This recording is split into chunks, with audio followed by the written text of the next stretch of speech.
तुम्हाला माहितीये का, विदर्भात गौरी पूजन अगदी खास पद्धतीने केलं जातं का ते सांगते. विदर्भात या सणाला महालक्ष्मीचा सण म्हणतात. विदर्भात गौरी आव्हानाच्या दिवशी महालक्ष्मीचं आगमन होतं. महालक्ष्मीला साज शृंगार करून स्थापना केली जाते. त्यानंतर तिला चहा पाण्याचा नैवेद्य दाखवला जातो. मग भाजी भाकरीचा नैवेद्य दाखवला जातो. तर काही ठिकाणी नैवेद्यात कांदा लसूण वर्ज्य केलं जातं.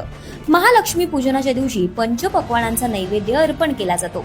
पंचपक्वानांमध्ये विविध प्रकारचे 56 भोग चढवतात.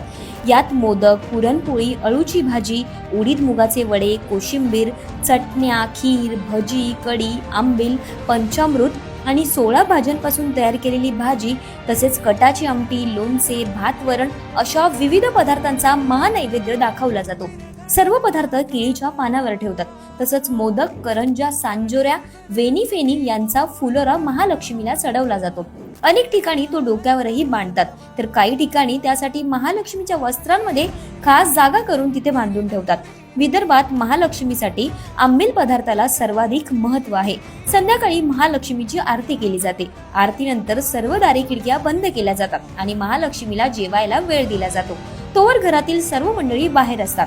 विदर्भात अशी मान्यता आहे की महालक्ष्मीला जेवताना कोणी पाहू नये. तर विसर्जनाच्या दिवशी भाजी, पोळी, दही भात आणि कानोलाचा नैवेद्य दाखवतात. विदर्भात महालक्ष्मी उठताना गळ्यात 21 पानांची माळ घातली जाते. तर अशी आहे विदर्भातील महालक्ष्मी पूजनाची परंपरा, जी प्रत्येक मराठी घराला आपली वाटते, पण प्रत्येक भागात तिचं वेगळं पण दिसतं. हाच महाराष्ट्राचा खरा गोडवा आहे. तुमच्याकडे गौरी पूजनाची पद्धत कशी असते कमेंट करून नक्की कळवा. आणि अशाच इंटरेस्टिंग स्टोरीसाठी संवाद सेतूला फॉलो करायला विसरू नका.